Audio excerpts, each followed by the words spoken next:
Bismillahirrahmanirrahim. Assalamualaikum warahmatullahi wabarakatuh.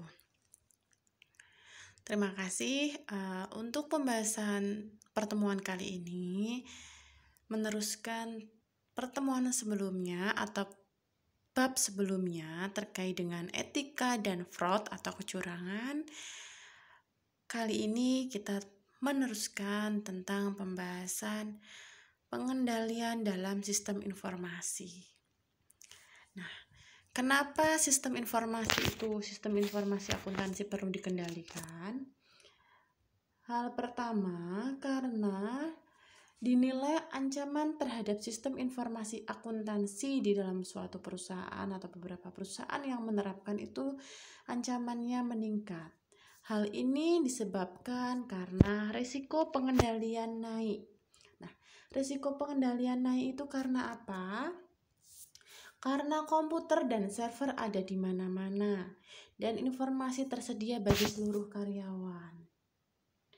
Jejaring komputer terdistribusi menyebabkan data tersedia bagi semua pengguna dan jejaring ini lebih sulit dikendalikan dibandingkan sistem mainframe yang terpusat.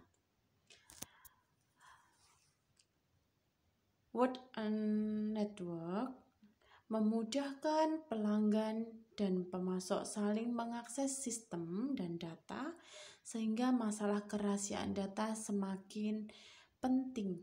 Jadi di sini risiko pengendalian naik itu disebabkan pertama karena komputer dan server ada di mana-mana. Jadi karyawan bisa mengakses. Jejaring komputer terdistribusi, data tersedia bagi semua pengguna, bisa diakses oleh semua penggunanya. Sedangkan WAN memudahkan pelanggan dan pemasok saling mengakses sistem dan datanya, sehingga masalah kerahasiaan data menjadi sangat penting.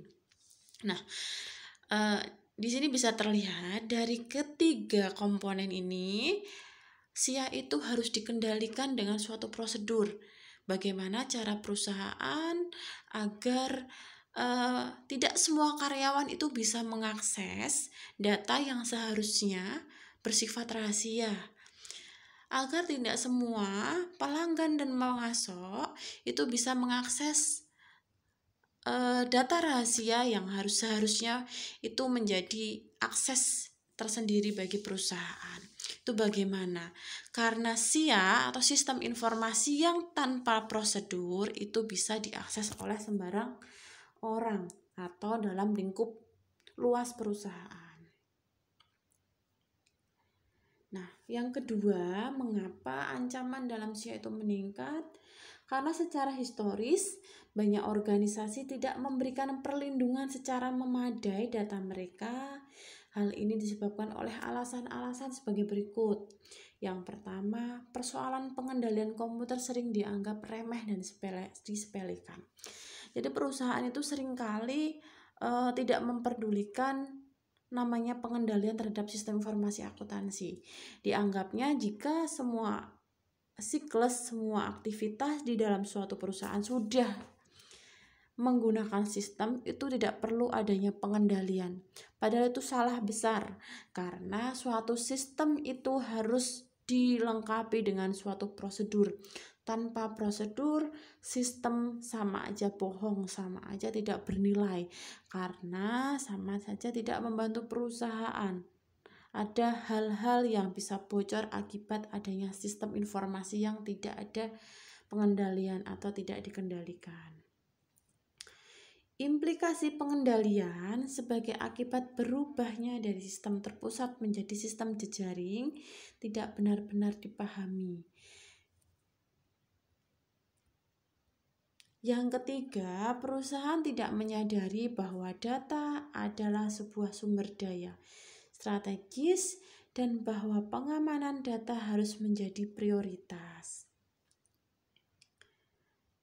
Jadi perusahaan benar-benar mengabaikan jika semua siklus itu sudah tersistem. Itu yang menjadi PR penting bagi suatu perusahaan yang mudah menggunakan atau menerapkan sistem. Sebenarnya sistem itu harus dikendalikan, harus dilengkapi dengan prosedur, dan adanya pengamanan data harus menjadi prioritas. Produktivitas dan cost atau biaya memaksa manajemen untuk mengabaikan pengendalian yang memang memakan waktu dan biaya. Nah, seringkali perusahaan sudah sadar betul adanya pengendalian. Sistem informasi ini menggunakan pihak ketiga atau data itu disimpan oleh pihak ketiga untuk menghindari hal-hal yang tidak diinginkan seperti fraud ataupun kecurangan, pencurian data, penggelapan data, dan lain sebagainya yang sudah kita bahas sebelumnya.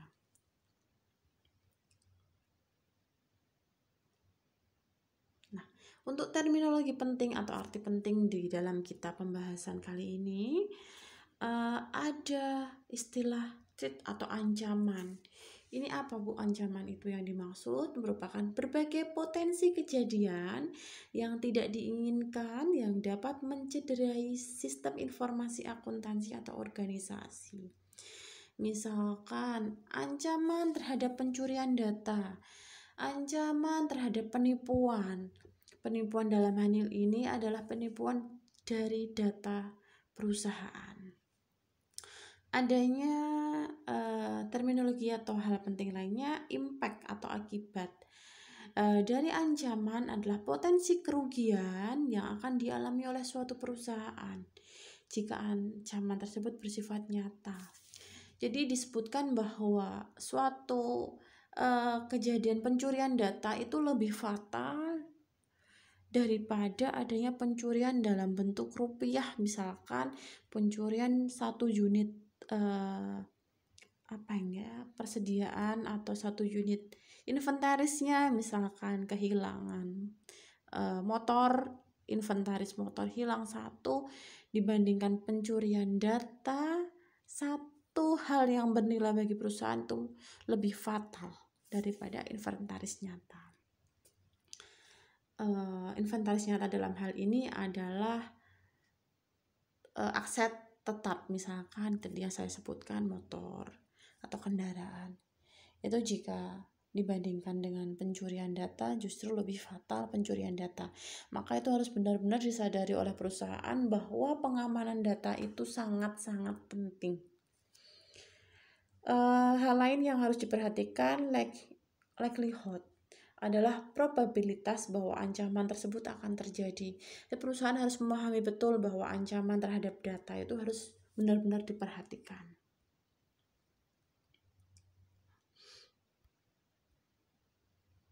Nah, pengamanan dan pengendalian itu sifatnya penting. Ini harus benar-benar disadari. Perusahaan-perusahaan sekarang mengakui pentingnya masalah pengendalian dan pengamanan, mulai melakukan langkah-langkah positif untuk memiliki sistem pengendalian yang lebih baik dengan cara menugaskan karyawan khusus untuk menangani tugas-tugas pengendalian dan pengamanan. Kedua, mendidik para karyawan tentang pengendalian. Ketiga, menetapkan dan memaksakan kebijakan formal pengamanan informasi. Dalam hal ini bisa diterapkan sesuai dengan prosedur biasanya tertera di dalam sistem operasional prosedur atau SOP. Yang keempat, menyajikan atau menjelaskan pengendalian sebagai bagian dari proses pengembangan aplikasi. Yang selanjutnya, memindah data yang sensitif ke lingkungan yang lebih aman. Untuk menggunakan teknologi informasi atau IT dalam pencapaian tujuan pengendalian, maka akuntan harus memahami bagaimana melindungi sistem dari berbagai ancaman, memiliki pemahaman yang baik tentang informasi IT atau teknologi informasi. Berikut kemampuan dan risikonya. Pencapaian risiko dan pengamanan terhadap sumber daya informasi sebuah organisasi harus menjadi sebuah top manajemen prioritas. Jadi harus menjadi prioritas atas atau menjadi prioritas manajemen dalam memikirkan bagaimana pengamanan terhadap sumber daya informasi ini atau sumber-sumber data yang ada di dalam perusahaan. tujuan pengendalian sendiri itu apa ya? Tujuan pengendalian itu sendiri adalah sama apapun metode pengolahan data yang digunakan. Namun, sistem informasi akuntansi berbasis komputer memerlukan prosedur dan kebijakan pengendalian intern yang berbeda. Karena apa? Pertama, pemrosesan komputer bisa mengurangi kesalahan klerikal, namun meningkatkan risiko tidak terotorisasinya akses atau modifikasi file data. Jadi misalkan sistem manual itu kita bisa melihat otorisasinya dari departemen A, B, kita lihat sekali otorisasinya dalam bentuk otorisasi manual. Jika kita menggunakan teknik komputerisasi atau dalam hal ini sistem, maka resiko tidak terotorisasinya akses atau modifikasi file data itu sangat besar. Karena pemisahan tugas harus dicapai secara berbeda dalam sistem informasi akuntansi. Beda dengan pemisahan tugas dikala kita masih menggunakan sistem manual. Komputer memberikan peluang untuk berbagai pengendalian intern. Salah satu tujuan utama sistem informasi akuntansi adalah untuk mengendalikan sebuah organisasi bisnis. Oleh karena itu, akuntan harus membantu dengan merancang sistem pengendalian yang lebih efektif dan auditing atau mengkaji ulang sistem yang digunakan sekarang untuk menjamin efektivitasnya. Manajemen mengharapkan akuntan menjadi konsultan pengendalian. Dengan cara bagaimana? Dengan cara melakukan tindakan proaktif untuk mengeliminasi ancaman sistem.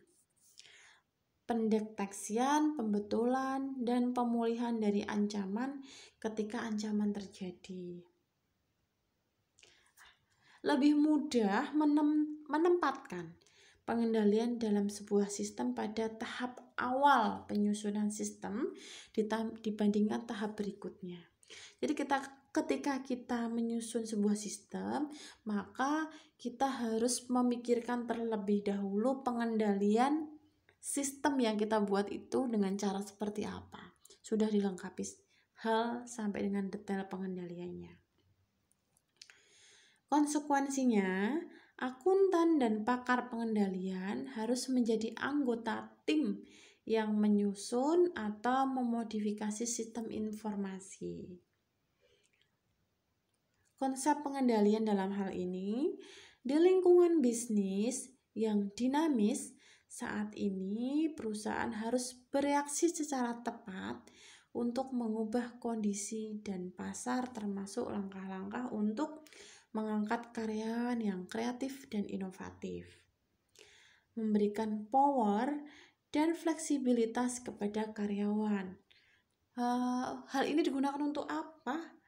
Untuk memuaskan perubahan demand pelanggan atau permintaan pelanggan, mencari peluang baru untuk menambah nilai bagi organisasi, mengimplementasikan perbaikan proses, dan pada saat yang sama perusahaan membutuhkan sistem pengendalian sehingga karyawan tidak mengekspos risiko ataupun perilaku.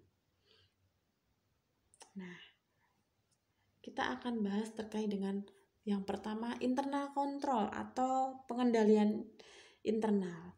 Hal ini adalah proses yang mengimplementasikan atau diimplementasikan oleh Dewan Direktur, manajemen, dan jajarannya. Manfaatnya untuk apa? Untuk memberikan jaminan yang cukup bahwa tujuan pengendalian berikut ini tercapai. Pengendaliannya termasuk yaitu pengendalian aset. Aset ini harus dijaga atau dilindungi. Tujuannya untuk mencakup pencegahan atau deteksi tepat waktu dalam hal ini, perolehannya, penggunaannya, pembuangannya dalam hal ini jika umur ekonomisnya sudah habis secara tidak sah aset perusahaan. Yang kedua, catatan dipelihara secara rinci untuk secara akurat dan adil merefleksikan aset perusahaan.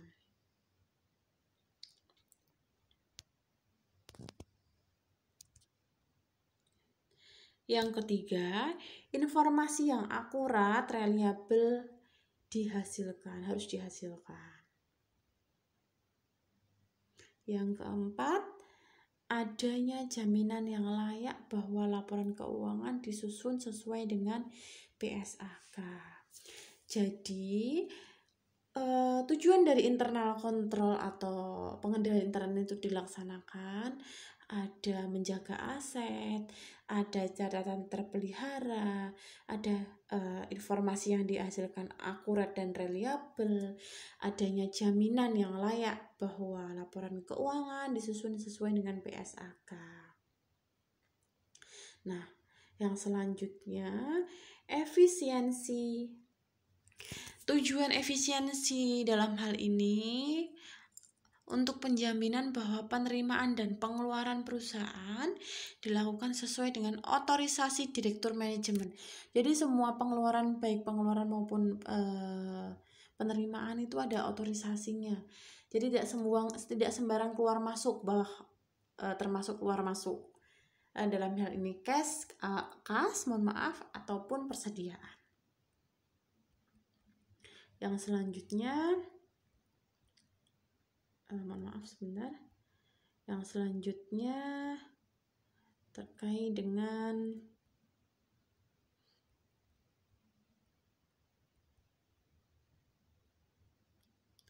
ketaatan terhadap kebijakan manajemen itu dijaga.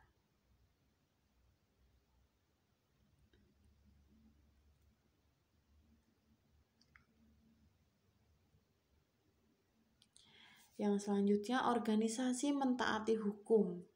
Itu tujuan dari internal control. Nah, dari tujuan dari internal control itu ternyata cukup banyak, maka suatu perusahaan atau unit bisnis atau suatu pelaku usaha itu harus menerapkan internal control yang tepat, internal control yang sesuai dengan kebutuhan masing-masing. Itu benar-benar harus diperkuat untuk menghasilkan suatu perusahaan sesuai dengan tujuannya, goal congruennya itu apa. Oke, internal control ada sebuah proses.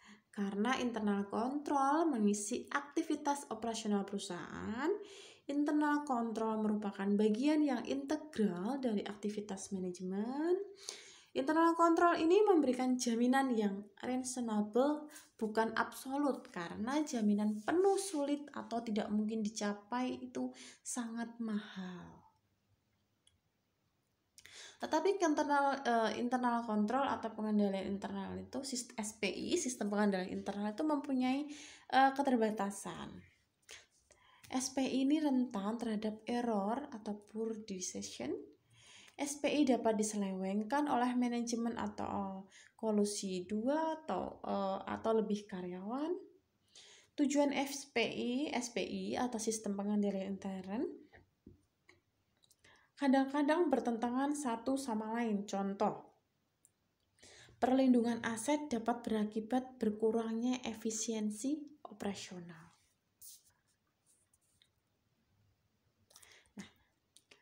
Pengendalian intern melaksanakan 3 fungsi. Selain tadi keterbatasannya ada beberapa, sebenarnya keterbatasan bisa diatasi jika adanya kita namanya monitoring. Monitoring yang dilakukan rutin terhadap sistem pengendalian intern itu sudah dilakukan dengan tepat atau belum. Harus ada monef atau monitoring rutin. Oke, kita lanjutkan. Pengendalian intern ini melaksanakan 3 fungsi penting. Yang pertama, pengendalian preventif. Mencegah persoalan yang sebelumnya terjadi. Pengendalian detektif, menemukan persoalan secara cepat ketika persoalan tersebut muncul. Yang ketiga, otomatis pengendalian korektif.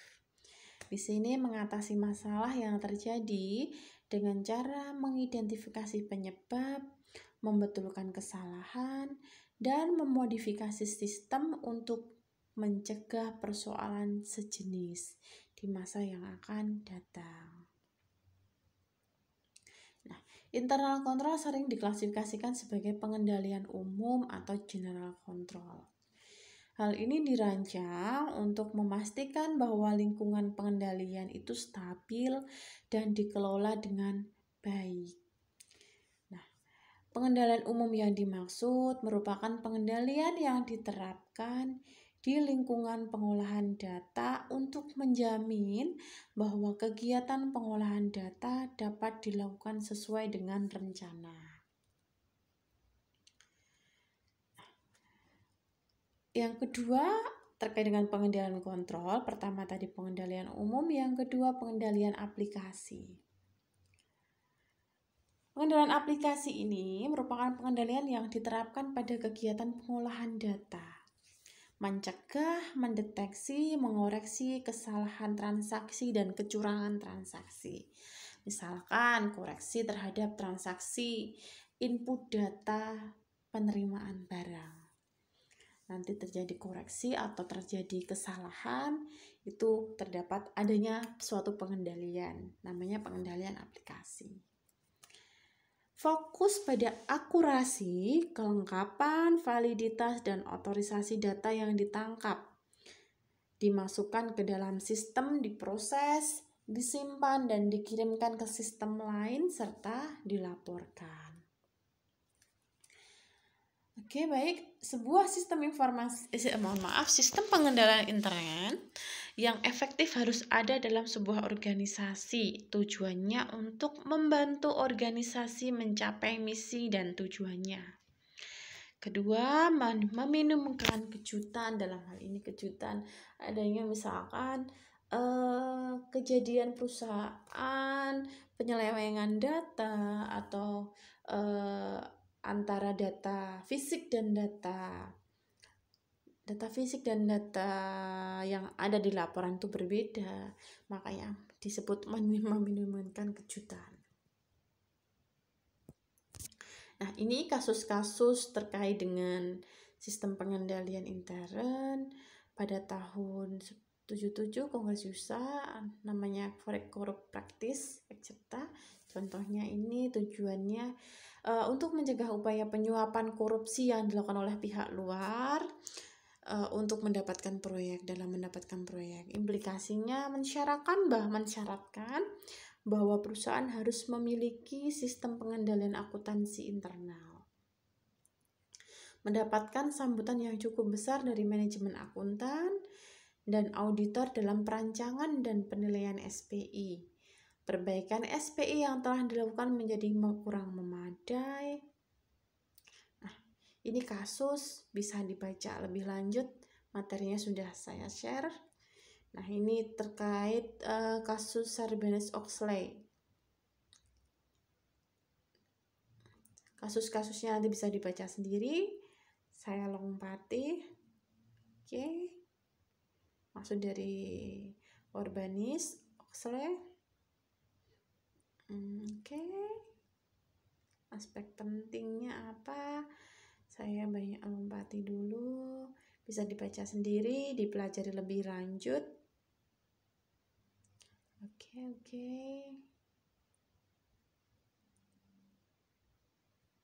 Oke, saya lompati terkait dengan SOI. Mohon maaf, Sarbanes maksud saya. Oke, kita lanjut ke framework pengendalian. Nah, ada framework namanya Control Objective for Information and Related Technology, COPEIT. Oke, ini dikembangkan oleh the Information System Audit and Control Foundation.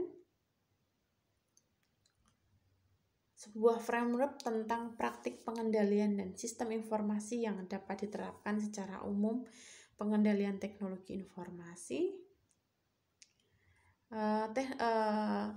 Framework pengendalian ini membolehkan manajemen untuk benchmark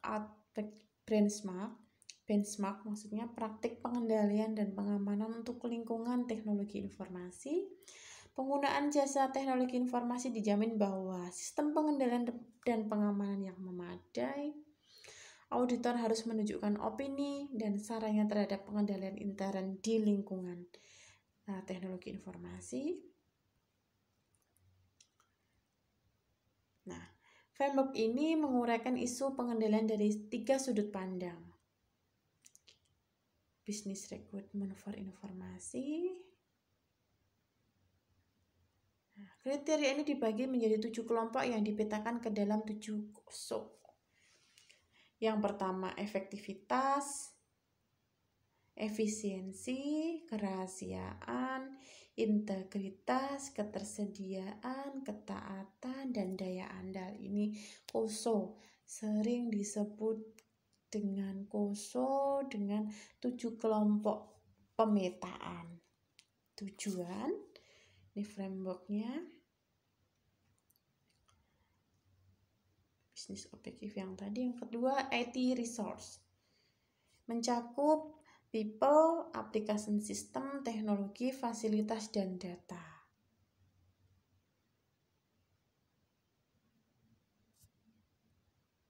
Yang ketiga, IT proses. IT proses dipecahkan ke dalam 4 domain.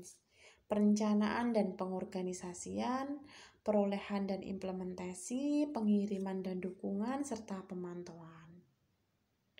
Oke, COVID mengkonsolidasikan standar dari 36 sumber yang berbeda ke dalam sebuah framework tunggal. Memiliki pengaruh yang besar terhadap profesi sistem informasi. Membantu para manajer untuk belajar bagaimana menyeimbangkan risiko dan pengendalian dalam sebuah sistem informasi. Memberikan jaminan serta membimbing auditor ketika mengungkap opininya dan memberikan saran kepada manajemen tentang pengendalian intern. Nah, framework pengendalian intern KOSO ini adalah swasta yang terdiri dari Amerika, ISPA, The Institute of Internal Auditor. Nah, ini bisa dipelajari lebih lanjut. KOSO mengeluarkan internal control integrated framework. Oke, bisa dibaca lebih lanjut. Oke, saya kira penjelasan di dalam materi ini sudah cukup jelas. Nanti bisa dibantu baca sendiri. Oke, hasilnya dari 9 tahun KOSO mengeluarkan model pengendalian intern, KOSO memulai menginvestigasi bagaimana secara efektif mengidentifikasi, menghitung, dan mengelola risiko sehingga organisasi dapat memperbaiki proses manajemen risiko. Hasilnya namanya IRM, merupakan atau Enterprise Risk Management Integrated Framework. Merupakan sebuah dokumen untuk meningkatkan tata kelola korporat atau perusahaan, memperluas elemen-elemen framework yang sebelumnya memberikan fokus lebih luas dan pada subjek manajemen risiko perusahaan. Maksud dalam IRM adalah untuk mencapai seluruh tujuan pengendalian untuk membantu organisasi, menjadikan jaminan bahwa tujuan dan sasaran perusahaan dicapai dan berbagai masalah dapat diminimumkan, mencapai target kinerja dan keuangan, menghitung risiko secara berkelanjutan, menghindari publikasi negatif. Nah, ini IRM mendefinisikan risiko manajemen. Ada beberapa hal bisa dibaca, bisa belajar sendiri lebih lanjut. Oke. Nah, framework pengendaliannya seperti ini.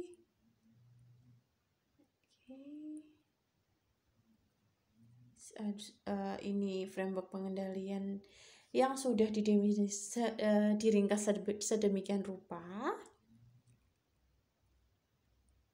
Oke, baik, mungkin untuk penjelasan terkait dengan pengendalian terhadap SIA dari saya di penjelasan kali ini. Saya cukupkan dulu. Untuk lebih lanjut mohon dipelajari lagi. Kita lanjutkan di diskusi grup kelas. Semangat untuk mempelajari. Semoga bermanfaat penjelasan dari saya. Jika ada yang kurang paham ataupun pernyataan atau masukan, saya terima. Penjelasan saya akhiri. Terima kasih. Wassalamualaikum warahmatullahi wabarakatuh. Terima kasih.